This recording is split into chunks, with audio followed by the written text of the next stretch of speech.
I'm just kind of ready for the next chapter and a new challenge in my life. But I think the reason I decided to announce it when I did was just to have that They didn't tease it. They stood together like a headline made human, turning a quiet corridor into a story no one could scroll past. And that's why this moment feels different. It isn't noise, it's intent. And the ripple hit fast. Rumors suggest a coordinated message surfaced in Indiana. No flashy podium, just presence, timing, and a tone that read like a line in the sand. The question isn't whether people noticed. It's whether the league is ready for what comes next. Why this week? Why this trio? Why this city? Because the calendar finally caught up with the conversation. The WNBA isn't flirting with relevance anymore. It's sitting in it, and the air is charged. Playoff windows magnify pressure. Sponsorships no longer whisper, they shout. Player voices reach audiences that used to live outside this sport. When all that converges in July, a small spark can light everything, and insiders know it. Look at the ingredients. Caitlin Clark doesn't just draw a crowd, she drags attention into orbit. When she enters a building, the economics of the night bend around her. Lexi Hull carries proof-of-life toughness that fans latch onto because it looks like the truth. Bumps, bruises, and a team-first engine that never shuts off. Sophie Cunningham brings veteran clarity, the kind that comes from injuries, overseas grind, and the patience to turn frustration into strategy. One voice amplifies, one endures, one organizes. Together, that triangle holds. But here's the line that matters. Nothing is official until it's written. This is a developing story, and the most responsible way to tell it is with guardrails. Reports claim the trio is aligning around structure, longevity, and a realignment of value. It's been said the goal is bigger than headlines, more like building a spine for a future where careers don't hinge on off-season flights or luck with injuries. That's compelling. It's also not yet confirmed on paper, so the tone stays measured. Strong signals, no final announcement. Why did the buzz go from rumor to wildfire? Because the timing gives it teeth.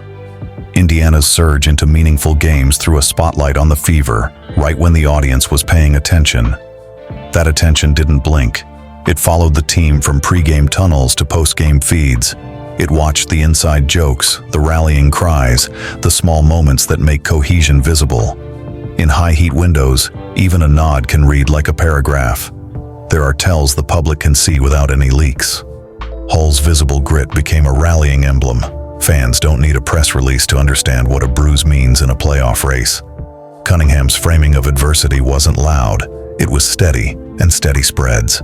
Clark's magnetism keeps dragging cameras back to the same locker room, the same sideline, the same huddles. Patterns become proof, and proof becomes pressure. If this is the first step, what would the second look like? Start here, not slogans, scaffolding. A value conversation that acknowledges what players generate and how longevity gets built. Travel that treats recovery as a competitive edge, not a luxury. Medical standards that make playing through it a choice, not a necessity. Off-season pathways that don't force a coin flip between security and burnout. Career pipelines that don't go dark the day the last buzzer sounds. None of that is confirmed, but if change is coming, those are the rooms where it will live. Leverage changes everything. When ratings move, brands listen. When arenas fill, schedules adjust. When three recognizable faces harmonize a message, decision makers can't treat it like background noise. That's why small signals matter. A synchronized post, a shared phrase, a hint that the conversation moved from should to how.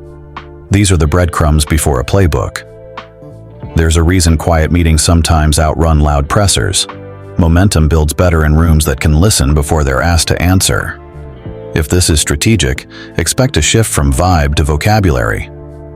Words like framework, timeline, and benchmarks tend to land right before action. That's how movements stop being debatable and start being operational. Fans are already reading the temperature. It's not just about who's hurt, who's hot, and who's home court. It's about whether this year's attention turns into a contract language shift 5 months from now. That may sound distant, but every cycle counts. Expansion talks, media rights, post-season storylines. Each one becomes a lever if the messaging lines up. When leverage exists, urgency becomes rational. Here's another angle that's easy to miss. Modern athletes don't wait for intermediaries to tell their story. They run the channel themselves. A caption can reset the narrative faster than a press conference. A spontaneous clip can outpace a rumor mill. That's why a tight trio matters. When the signals are consistent, the audience doesn't wander. It leans in. So what's the substance behind the suspense? It's been said the targets haven't changed much. Pay ceilings that don't reflect audience growth, travel standards that lag behind performance demands, off-season pressures that punish longevity. The difference now is the megaphone. If any era could convert applause into policy, it's one where the viewership curve finally tilts in the player's favor. That's not idealism, that's math. Expect the next phase to be less cinematic, more specific. If a joint statement arrives, it won't be about vibes, it'll be about structure. Think pillars: player value indexing to league revenue growth, transparent travel and medical baselines, off-season development credits that reward staying stateside without penalizing opportunity, and post-career pathways that turn experience into leadership. None of that is locked. All of it is plausible. There's also a cultural layer that doesn't fit neatly into bullet points. The trio reads like a bridge, not just between ages, but between styles of influence. Clark steps into rooms brands already inhabit. Cunningham speaks fluent locker room and boardroom. Hull translates toughness into trust. That combination doesn't just persuade fans, it persuades peers, and peers turn messages into momentum. Every movement needs visible proof that it works.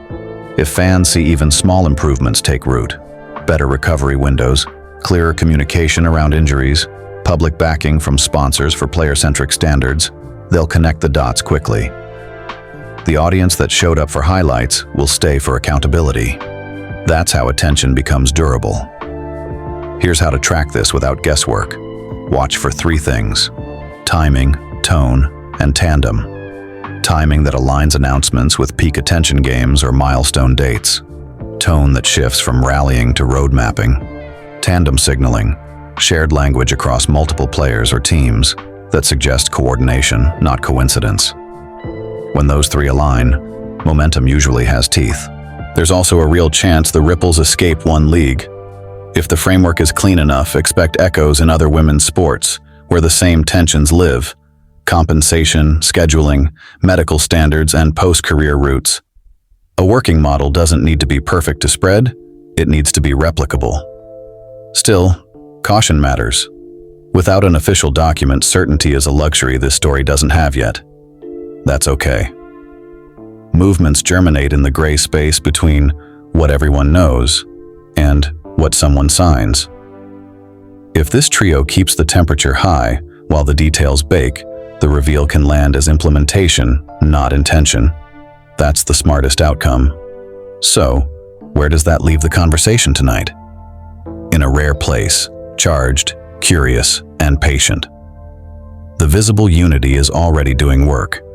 The calendar favors clarity soon. The audience isn't drifting. If the next message lands with specifics, the debate ends and the build begins. If not, the pressure lingers, and pressure has a way of finding a door. For now, call this what it is: a spark with unusually dry kindling, carried by 3 voices that know exactly how loud they are. It's been said that change starts noisy and ends quiet, with new norms that stop feeling new. If the path there begins in Indiana, don't be surprised. Some stories start small and finish structural. What to watch next? A synchronized post with concrete nouns, a media hit that uses words like phases and benchmarks, a teammate on another roster echoing the same pillars independently, a sponsor referencing athlete well-being in a way that sounds contractual, not sentimental. None of these guarantee a blueprint, but together they usually precede one. If this really is the moment where player power turns into policy, the next chapter won't feel dramatic. It'll feel simple. Clear language, clear timelines, clear accountability. That's how audiences know the show is over and the work has started. Until then, this is the pause before the verdict, loud enough to hear, careful enough to trust. And when clarity arrives, it won't try to be bigger than tonight's buzz. It'll try to be firmer. That's when speculation retires and structure steps in. If that's what's coming, then this scene, 3 players, 1 message, perfect timing, will be remembered not as the headline, but as the hinge. Because sometimes a league changes when a game doesn't. Sometimes the loudest move is a quiet hallway with the right trio in frame. And sometimes the most powerful sentence is the one that saves details for later and still moves the whole building an inch. Until the signatures show up, treat this for what it is. Strong signal, measured language, real stakes. The next message won't just demand attention, it'll demand action. When that happens, this won't be a rumor anymore. It'll be the rule.